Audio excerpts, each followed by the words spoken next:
পলিসিটা করে, অন্য দেশের সাথে ট্রেড করে, অন্য দেশের সাথে ডিল করে, অন্য দেশের সাথে কথা বলে। তো সেই জায়গাটায় বাংলাদেশকে আসতে হবে।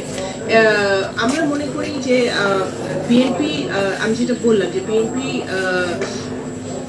যদি আগামী দিনে সুষ্ঠু ভোটের মাধ্যমে সরকার গঠন করে, BNP foreign policy would be very clear. We will have a free market economy.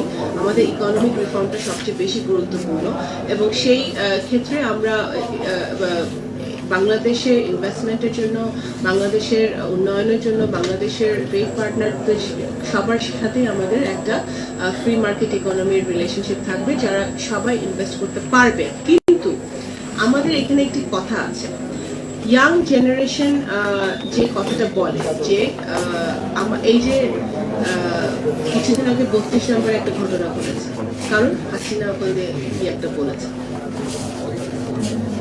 এই ঘটনার পরে ভারত একটা স্টেটমেন্ট দিয়েছে, আপনারা দেখেছেন। এই 15 বছর যখন আমাদের দেশে গুম হয়েছে, খুন হয়েছে, বা আমাদের এই বা জুলাই আগস্ট মাসে যখন শিশুদেরকে গুলি করে, টার্গেট করে গুলি করে খুন করা হয়েছে, যেটা ইউনাইটেড নেশনস রিপোর্টে আপনারা গত পরশুদিন এসছে, তাদের যে ফ্যাক্ট ফাইন্ডিং রিপোর্টে যে টার্গেট করে গুলি করা হয়েছে শিশুদেরকে, তখন কিন্তু ইন্ডিয়া কোনো স্টেটমেন্ট দেয় নাই। এখন তারা স্টেটমেন্ট দিচ্ছে, এটাকে আমরা তাদের বাংলাদেশের অভ্যন্তরীণ ব্যাপারে তাদের নাক গলানো আমরা মনে করি। China on the other hand is being little more diplomatic.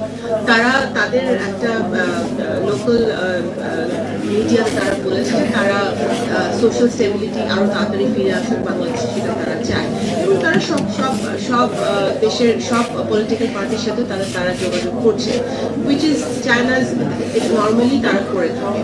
তা আমি এতটুকুই বলতে চাই যে কোনো দেশের ফরেন পলিসি বা জিও পলিটিক্স বলেন, এই দেশের এটা সুরক্ষিত করতে হলে বাংলাদেশের আগে একটি গণতান্ত্রিক সরকার প্রতিষ্ঠা করতে হবে। আপনার পায়ের নিচে যদি মাটি না থাকে, যেহেতু হাসিনার পায়ের নিচে মাটি ছিল না, সে তার অন্য দেশের উপর ডিপেন্ড করতে হয়েছে ক্ষমতা টিকে থাকার জন্য। রোহিঙ্গা সমস্যার সমাধান তারা করতে পারে নাই, কারণ তারা একটা দ্বিপাক্ষিক এগ্রিমেন্ট করেছিল বাংলাদেশ আর মিয়ানমার, যেটা মিয়ানমার পাত্তাও দেয় নাই। এটা আমরা পুরাতে চায়নার উপর তারা ছেড়ে দিয়েছে, China took over the whole thing, and কিছুই সমাধান হয়।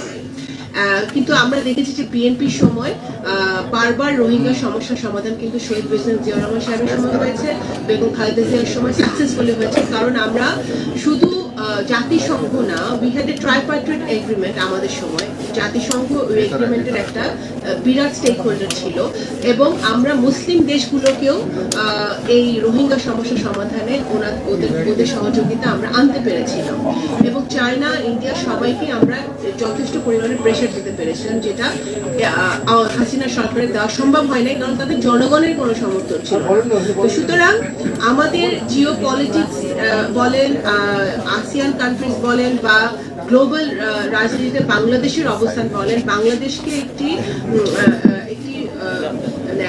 মানে সত্যিকার অর্থে একটি উন্নয়নশীল দেশে পরিণত করতে হলে ওই হাসিনার মতো ফিকটিশিয়াস ডেটা দিয়ে, একটি নকল ডেটা দিয়ে যে আমরা যে এলডিসিতে যাব, এটাও এখন বাংলাদেশ কিন্তু আরেকটু বিপদের মুখোমুখি হবে এখন, কারণ ওর পুরা সংখ্যাগুলোই ছিল একটা বায়বীয় সংখ্যা।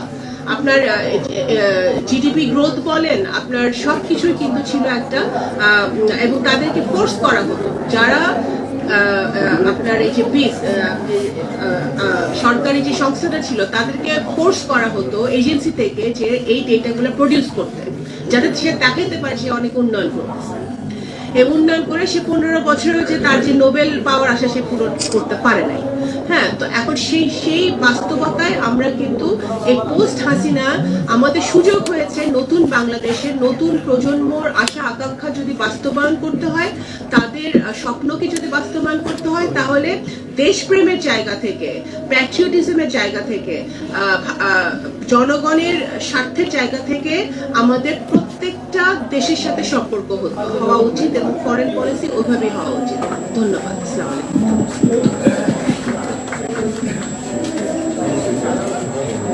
Okay,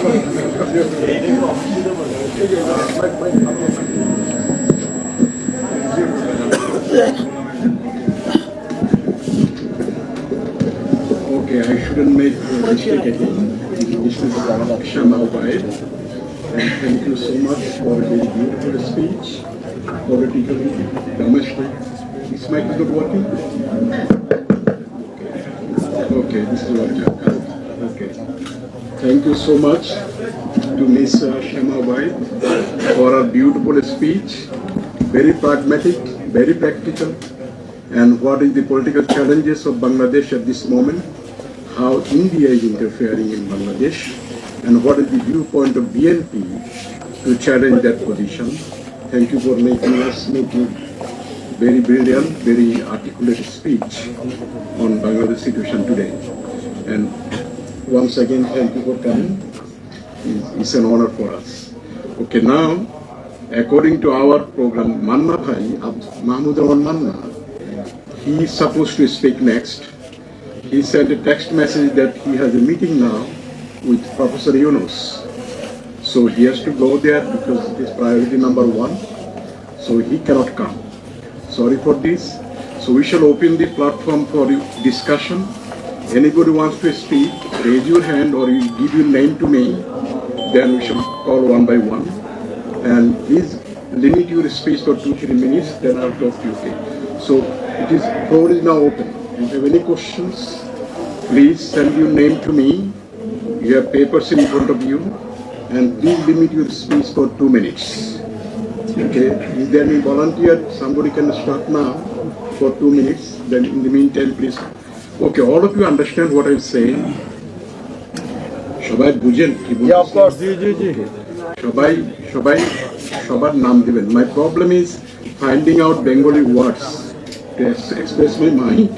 Okay, I will be speaking Bengali like you very soon. At this moment, cannot find words to express my mind all the time. যারা কথা বলতে চান, প্লিজ একটা কাগজে নাম দিয়ে দেন এখানে. 2 minutes. আপনাদের ফোল্ডারে you have papers.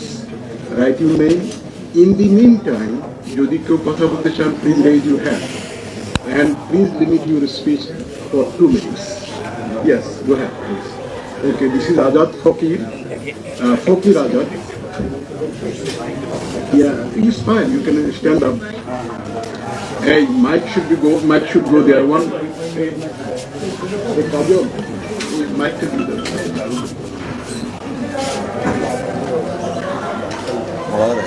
Yeah, there is a mic. Thank you, bhai. Apa beroy logi?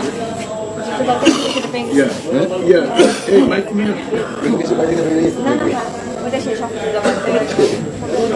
Okay, start speaking.